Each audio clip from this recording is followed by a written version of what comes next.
Let's continue our discussion of the Puritan literature by taking a look at some Puritan rhetoric and Puritan poetry. By Puritan rhetoric, I mean here the Puritan sermon. And perhaps the most famous of all the Puritan sermons was not actually delivered by a preacher or minister, but was actually delivered by a member of the congregation. It was a lay sermon delivered by John Winthrop called A Model of Christian Charity. We'll also be taking a look at some poems from Anne Bradstreet, who is not only the first woman to have a poetry collection published from the Americas, she's the first person on the entire American colony side of the Atlantic to have a book of poetry published.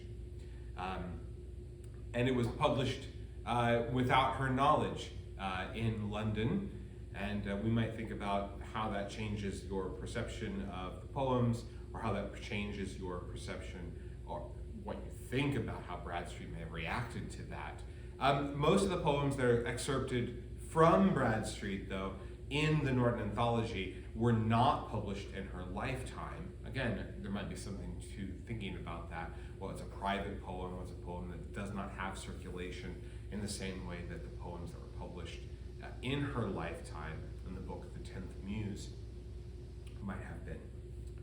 Okay, John Winthrop's A Model of Christian Charity. It's important, I think, for us to consider the typical structure of a Puritan sermon. Enough of them survive that we can take a look at the structure and think about what exactly is a text like this doing? How is it being shaped by the genre conventions on it? Genre conventions refers to if a text is going to be part of some kind of genre, a detective story, a horror story, a science fiction story, a time travel story, if it's going to be a realistic play, if it's going to be a political speech, if it's going to be a poem, that there are expectations that audiences or readers have going into that work. And some of those expectations fall along the line of the work's genre.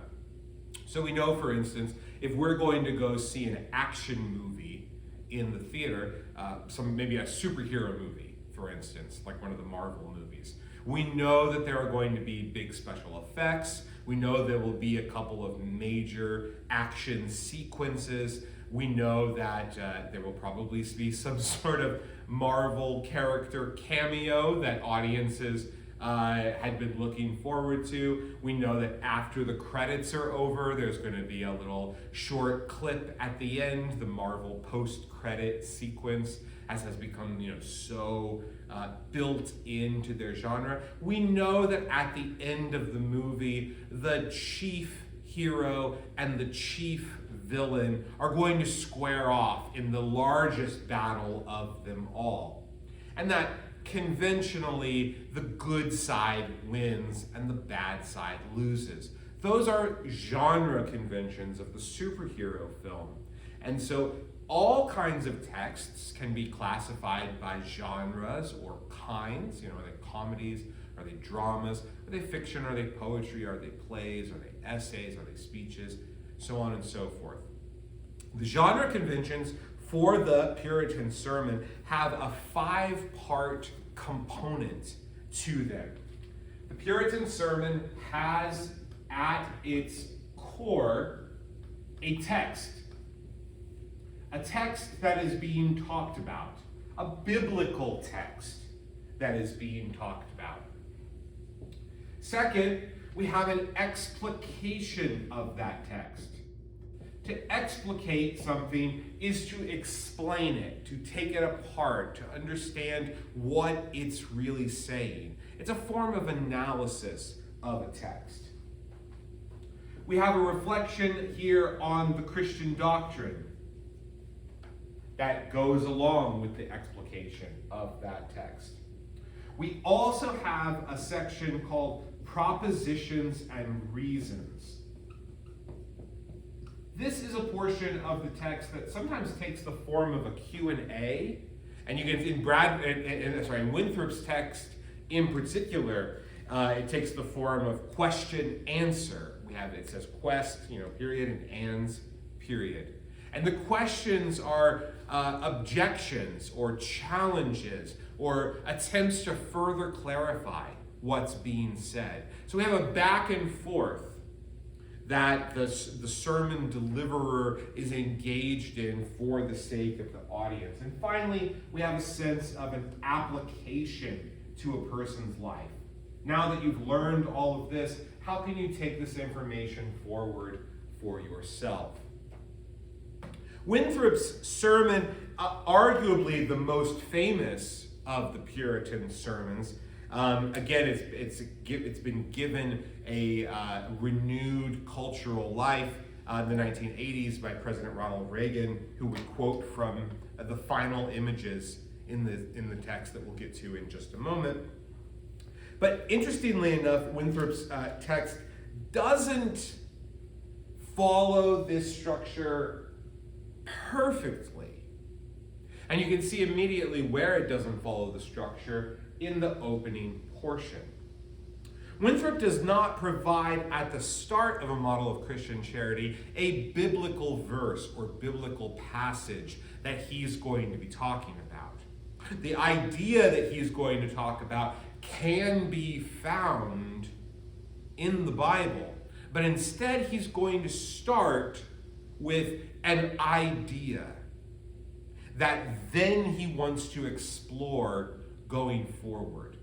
Here's the idea at the start of the sermon, 173, the Norton Anthology of American Literature, Volume A, 10th edition. God Almighty, in his most holy and wise providence, hath so disposed of the condition of mankind, as in all times some must be rich, some poor, some high and eminent in power and dignity, others mean and in subjection. So Winthrop is saying in the opening lines of his speech that a hierarchy of mankind, some rich, some poor, some have power, some don't, that this is God's design. And what will follow will be a defense of hierarchies, a defense of some people being high and some people being low, some people being wealthy and some people being poor. This might strike you as sort of anathema to our current sense of cultural values. If, at the very least, the idea that one should be able to move within such brackets, right? If you don't have power now, there's an opportunity to have power in the future. You might not have money now, but there's always the opportunity that you can get rich in the future.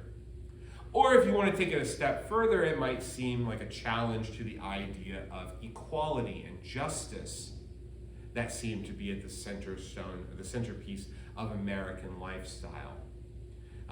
Balanced with a sense of individualism and liberty and freedom. These are all values that are sort of wrapped up in the American idea, but you can see that they're not always consistent with each other. Right? Rugged individualism means some will have more and some will have less. That might be seen as in tension with the idea of justice.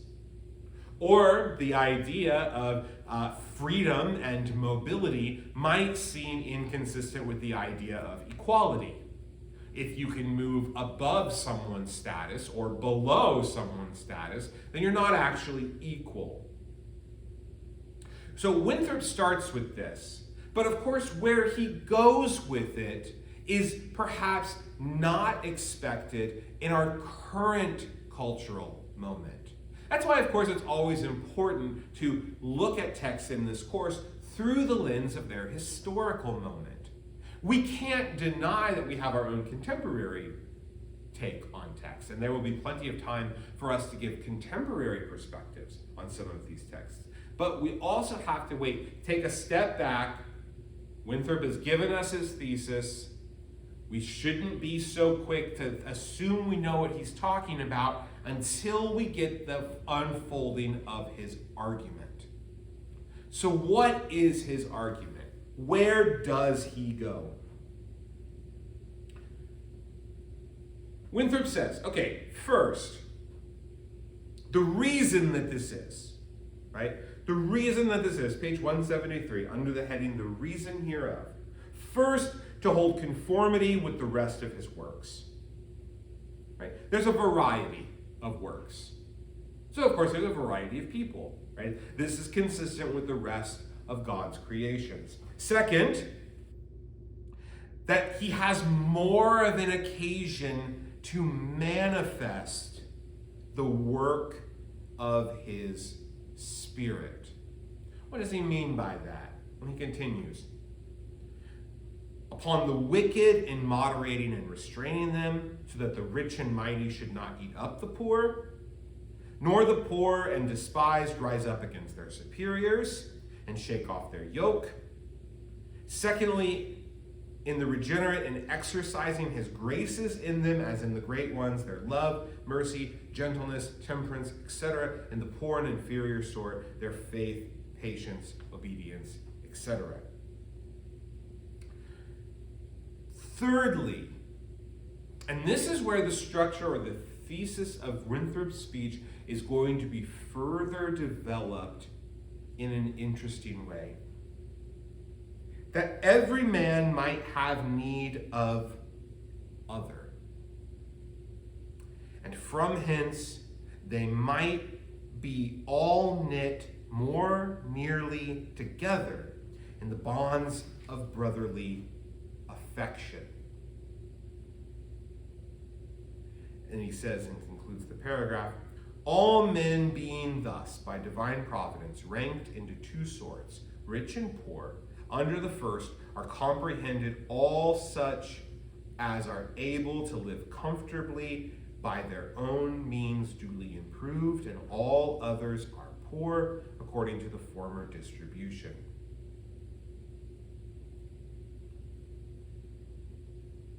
In other words,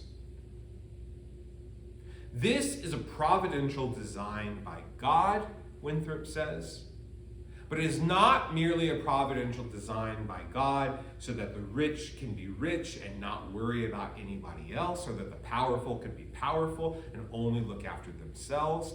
It is, in other words, a design of the world that should actually create community, bring people together, because that at the core is what difference is going to be able to do. Brings us all together into a community so that we look out for each other.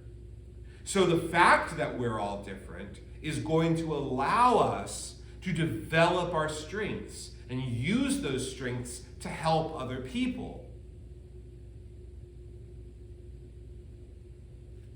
Idealistic? Maybe. It's going to be your call. An image that Winthrop uses to explain this is the idea of the body and the role that this has in holding together the body. At the bottom of page 178, he says, love is the bond of perfection. First, it is a bond or ligament. Secondly, it makes the work perfect. There is no body but consists of parts. And that which knits these parts together gives the body its perfection, because it makes each part so contiguous to others, as thereby they do mutually participate with each other, both in strength and infirmity, in pleasure and pain.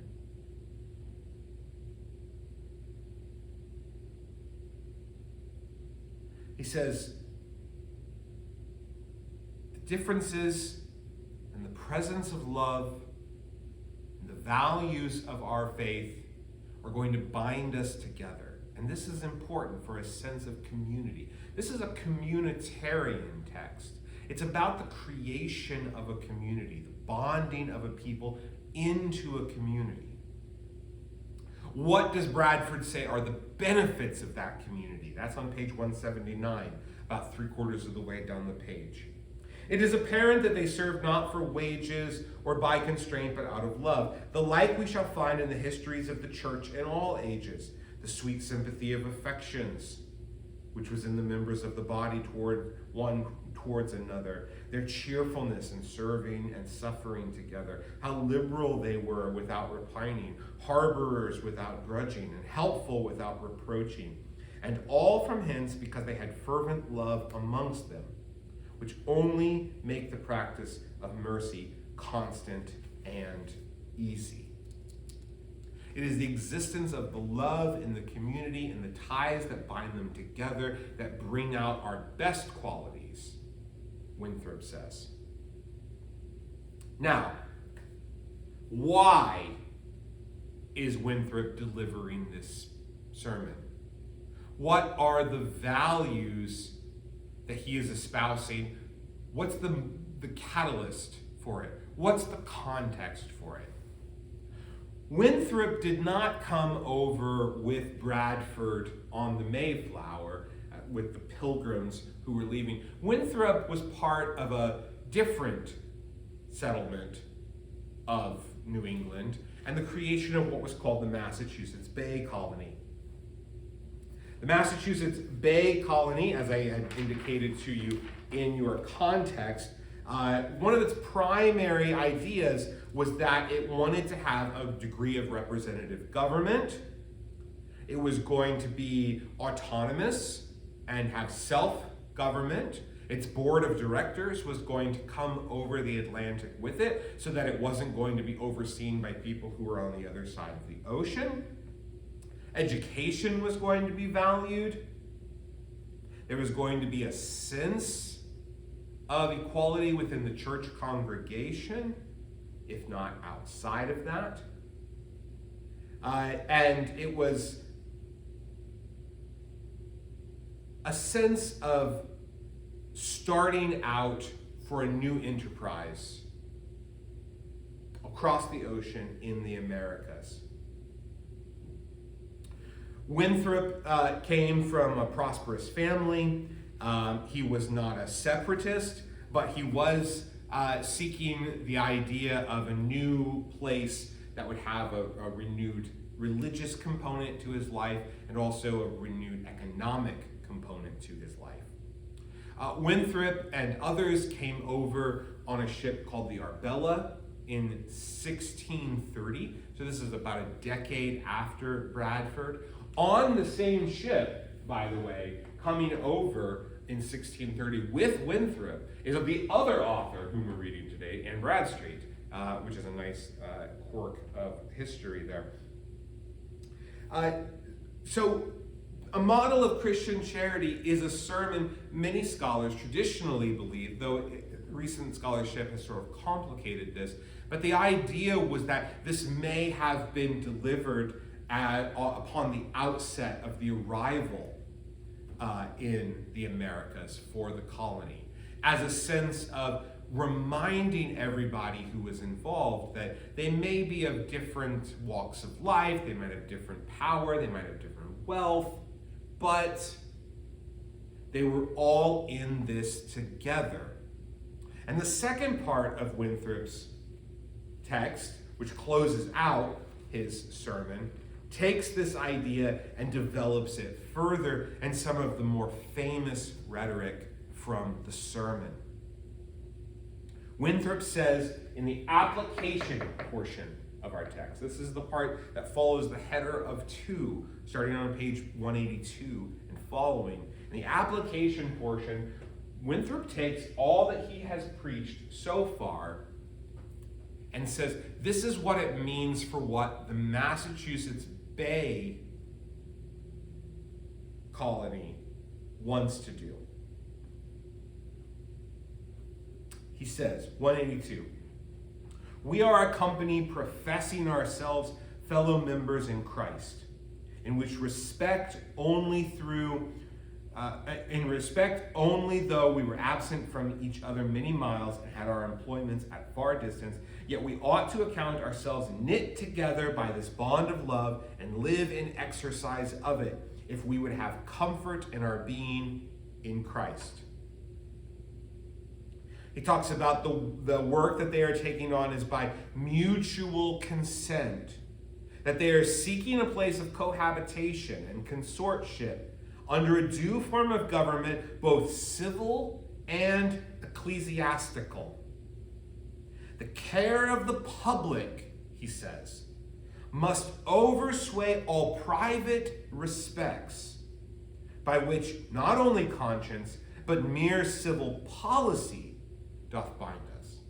It is that combination of conscience and policy and the subservience of the individual to the society that Winthrop sees as an important recipe in creating stability for the Massachusetts Bay Colony. He goes on to say that the end is to improve our lives to do more service to the Lord, to confront an increase of the body of Christ whereof we are members, that ourselves and posterity may be the better preserved from the common corruptions of this evil world.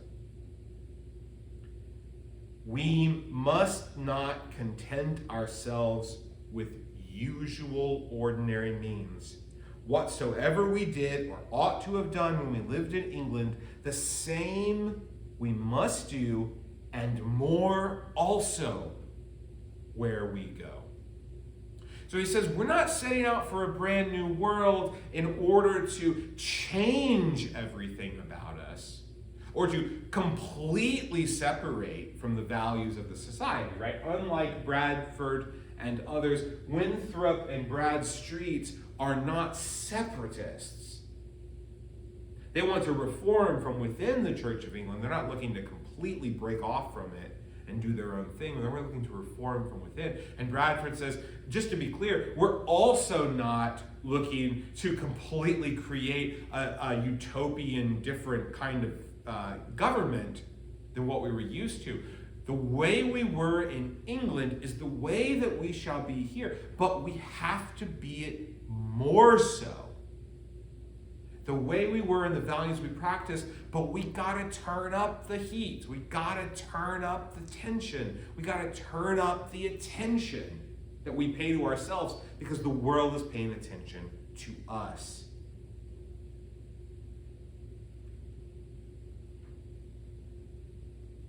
Winthrop employs in the closing paragraphs of the sermon the idea of the covenant.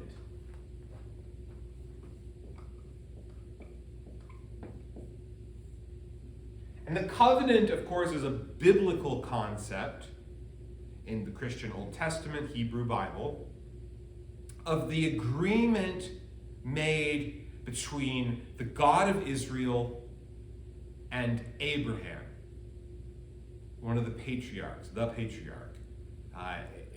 the book of Genesis. The agreement that Abraham's generations will have the lands of Canaan through devotion to the God of Israel, through doing what the God of Israel says, following his rules, and showing obedience and worshipfulness. Winthrop takes that idea and applies it to the work that the Puritans are doing.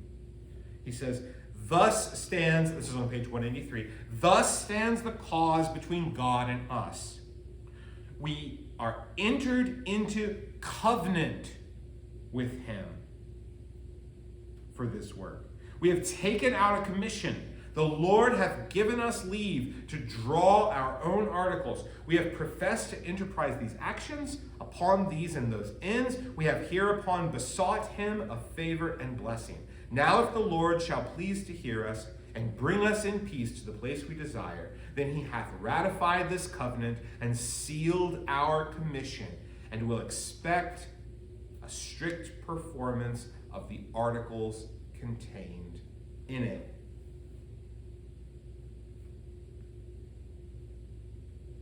The only way to do this, he says, the only way to do this is to follow the plan set out, the agreement, and to be a model community. Else, Winthrop warns, the Lord will surely break out in wrath against us. Be revenged of such a perjured people and make us know the price of the breach of such a covenant.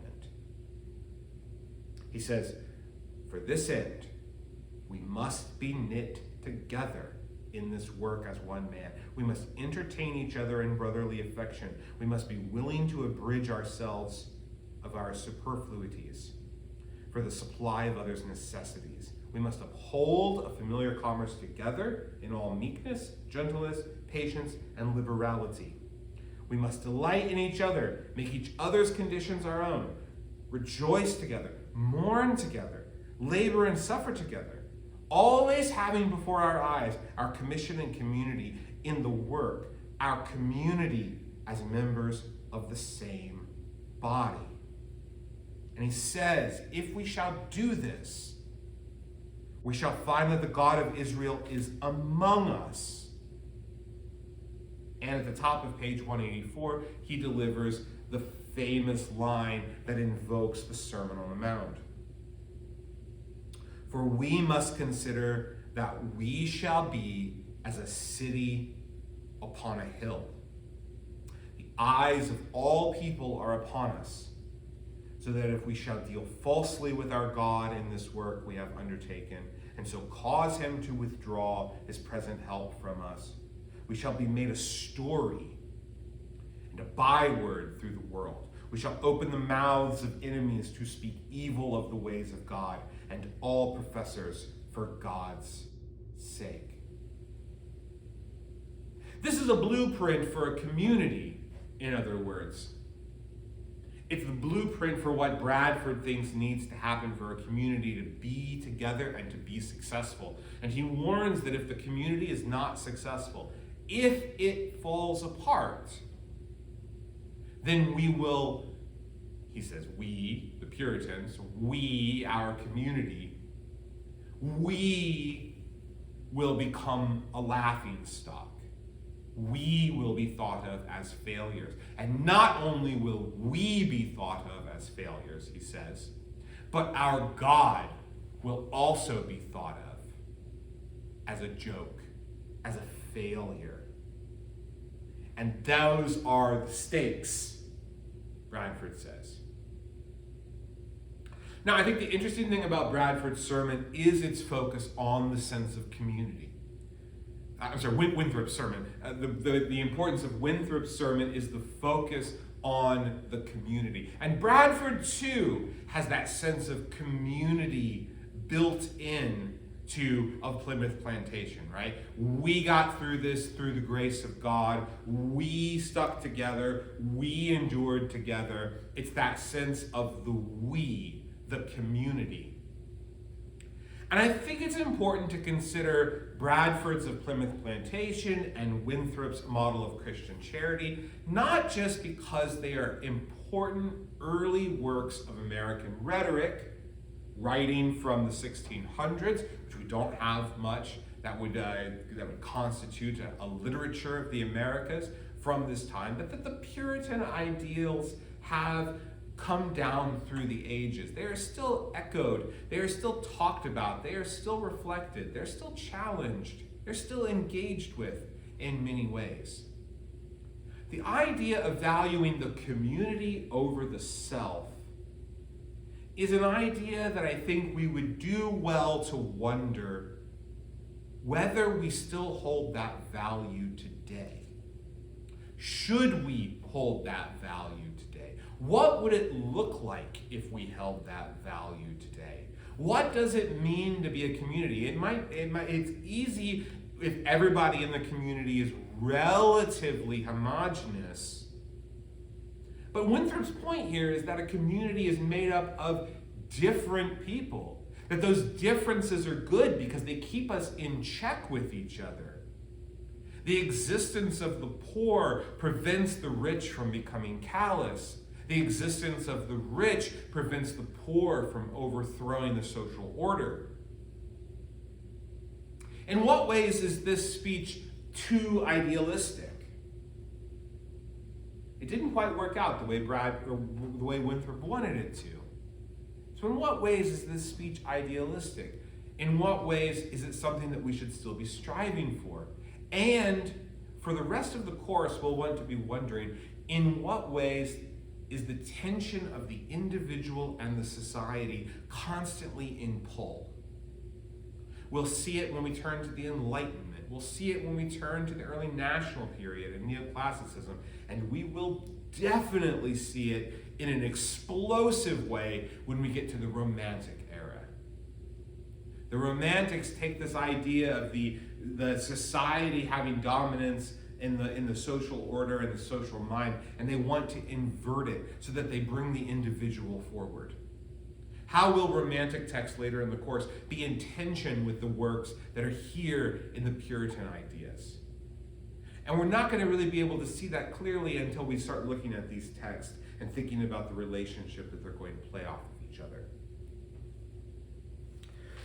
Let's turn to Bradstreet. I ask you to look at 3 of her poems.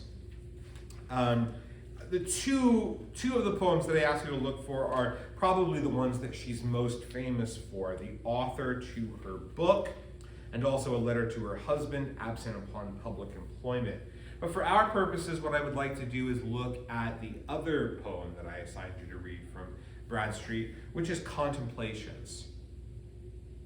Contemplations is a poem that has 33 sections to it. And the movement within Contemplations is absolutely astounding. It is a poem that rewards slow, careful reading, as well as careful rereading of certain passages. What starts Bradstreet's Contemplations is the beauty of nature. Now, Bradstreet is a fascinating figure for all of the reasons that I've already outlined. She's the first published poet from the Americas, and of course she's a woman during this time, when women were often not figures in her position. She is able to navigate this. She's highly educated. She had a father who valued education for her. She married well. So even though, as Adrian Rich notes in the introductory section in the Norton Anthology, what makes Bradstreet amazing, the poet Adrian Rich wrote, was to have poems, the first good poems in America, while rearing 8 children, lying frequently sick, keeping house at the edge of wilderness, was to have managed a poet's range and extension within confines as strict as any American poet has confronted. So Rich is understanding here the struggles that Bradstreet would have had, the social struggles of a woman inside a society where women were often not able to advance, the responsibilities and duties of being a wife and a mother and taking care of a home while also being a poet, not just any poet, but a really good poet, but also a poet among the Puritans. Poetry and Puritanism, sometimes I'll say that they're going to go together very well. Is she going to be able to pull this off? Bradstreet's a fascinating person who in her private writing suggests a sense of growing doubt about her faith, but also a constant reinvestment in her faith. Not merely through faith and scripture alone, but through an appreciation of the world around her. She's someone who can see God in the world around her. And Contemplations is a poem that brings that idea to life. Some time now passed in the autumnal tide, when Phoebus wanted but 1 hour to bed, the trees, all richly clad yet void of pride, were gilded o'er by his rich golden head. Their leaves and fruits seemed painted, but was true, of green, of red, of yellow, mixed hue, Rapt were my senses at this delectable view. I wist not what to wish, yet sure I thought, if so much excellence abide below, how excellent is he that dwells on high, whose power and beauty by his works we know. If the world here on earth is as beautiful as this, how much more beautiful, how much more excellent and marvelous must God be? She wonders. For she looks around and sees the beauty and says, he created all of this. And this is the fallen world. How much more beautiful is the perfect world? In stanza 4, she says, the more I looked, the more I grew amazed, and softly said, what glory's like to thee? Soul of this world, this universe is I. No wonder some made thee a deity. Had I not better known, alas, the same had I.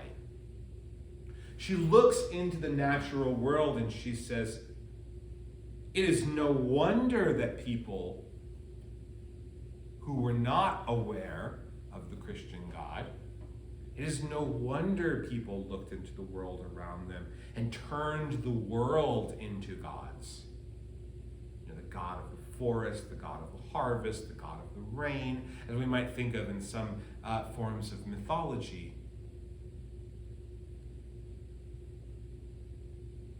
She said, had I not known better, I would have also reached that conclusion, because the world around us is so beautiful and so amazing. She recognizes, though, that she can't fully capture how glorious it is. Stanza 8. Silent, alone, where none or saw or heard, in pathless paths I lead my wandering feet. My humble eyes to lofty skies I reared, to sing some song my mazed muse thought meet. My great creator I would magnify, that nature had thus decked liberally. But ah, and ah again, my imbecility. She wants to glorify how beautiful it is, but she can't quite seem to find the words to do it justice. A sense of her own imperfection in being able to capture the beauty. But nevertheless, it can lead to contemplations. And where it leads her contemplatively is to the story of the fall. The Genesis creation story from the Bible, the fall of Adam and Eve, the expulsion from the Garden of Eden, and then their subsequent sorrows, including their fratricidal son, and the relationship between Cain and Abel. Her mind turns to this, and the poetry here is beautiful as she retells the story. The image that always sticks with me when I read this poem, and it like rattles around in my head for like at least a couple of days afterward, is the image of Cain killing Abel. And she writes, this is in stanza 14 on page 223. There Abel keeps his sheep, no ill he thinks, his brother comes, then acts his fratricide. The virgin earth of blood her first draught drinks, but since that time she often hath been cloyed. The wretch with ghastly face and dreadful mind thinks each he sees will serve him in his kind, though none on earth but kindred near then could he find. So the story of the confrontation between Cain and Abel overtakes Bradstreet's thoughts, and then she begins to turn back, away from the garden, away from the first family in the Christian tradition and moves back to thinking about the shortness of life, the fact that we die, the beauty, the opportunity to appreciate beauty in the moment. And she tries to put herself in context of nature. But then she starts doing something really interesting. Look at stanza 20 here. Shall I then praise the heavens, the tree, the earth, because their beauty and their strength last longer? Shall I wish there or never had to birth, because they're bigger and their bodies stronger? Nay, they shall darken, perish, fade and die, and when unmade, so ever shall they lie. But man was made for endless mortality. The world itself is beautiful, it's bigger, it's stronger, it's been around longer, but the world will collapse. And she says, humankind is made for immortality. And the meditation on death turns her in that direction, which turns her eye again back to God. In some of the stanzas that follow, she evokes classical imagery. She evokes Thetis, the sea nymph, from Greek mythology. She invokes Neptune, the Roman god of the ocean. The Greek version is Poseidon.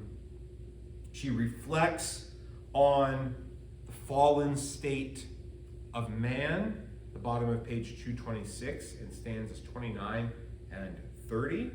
Man at his best, a creature frail and vain, in knowledge ignorant, in strength but weak, subject to sorrows, losses, sickness, pain. Each storm his state, his mind, his body break. From some of these he never finds cessation, but day or night, within, without, vexation. Troubles from foes, from friends, from dearest, nearest relation. And yet this sinful creature, frail and vain, this lump of wretchedness, of sin and sorrow, this weather-beaten vessel racked with pain, joys not in hope of an eternal morrow, nor all his losses, crosses, and vexation in weight and frequency and long duration can make him deeply groan for that divine translation. She looks to the fish. She looks to the natural world around her. She sees how they move happily. She sees how they move wondrously. But there's a bit of bittersweetness to it because they're not aware that the earth is a fallen world or a broken world or a world that will die. Humans are, but humans can also look to the beyond. She says in stanza 32, fond fool, referring to the fish, fond fool, he takes this earth even for heaven's bower. But sad affliction comes and makes him see. Here's neither honor, wealth, nor safety. Only above is found all with security. So her contemplative look at the world makes her astonished with its beauty, but it's also beauty mixed with ugliness, mixed with sin, mixed with brokenness, mixed with sorrow and pain and suffering. It makes her think back on the tensions that are in the start of the book of Genesis between paradise and murder. It makes her think about the beauty of God and the life that we have here. In some respects, Bradstreet's poems seem to embody sort of a Puritan aesthetic, glorifying God. They are more poetic than the plain Puritan style might suggest, though maybe less so. There's a lot more of mental reflections, or the images within most of the poems are simpler. An author to her book, for instance, is based on a very simple metaphor of the author as a mother and the book as a child. The letter to her husband, absent upon public employment, is also based on a very simple metaphor, the relationship of the sun to the earth, when the sun goes away in winter and when the sun comes back in summer. Those are the feelings that Bradstreet has when her husband is away from her and when her husband returns. The other poems by Bradstreet inside the anthology are absolutely worth your time if you have an opportunity to read them. She's a fascinating figure, and she wrote some absolutely beautiful poetry that rewards multiple readings and rereadings. But I hope Contemplations gives you a sense of her style and her approach and how capacious her mind is to see the relationship between the earth and the heavens, between the fallen humans and God, between the animals and the humans, the beauty and ugly, all kind of wrapped into one. And think of Contemplations as we continue reading in the course, especially when we get to the Romantic era. In so many ways, the Romantic era is going to signal and call back to ideas that were introduced to us in the Puritan era. They're either going to take those ideas and advance them even further beyond what the Puritans would have been comfortable with, or they're going to take them and they're going to turn them upside down on their heads. And in that case, you can see by the end of the course, I hope, the sweep of American idea across all of the years, the way historical contexts affect each other, and that tension that exists within as we consider the ideas and grapple and debate and try to understand. That's the potential genesis for real art. We're going to conclude our series on Puritan literature by taking a look at the captivity narrative, the captivity and restoration of Mrs. Mary Rowlandson. When we turn to the sermons of Jonathan Edwards, there will be Puritan-like elements to them, though Edwards takes his work long after the Puritans have come to the country and people like Bradstreet and Winthrop have died. We'll talk about Edwards as a transitional figure between the Puritans and the start of the Enlightenment as the week continues.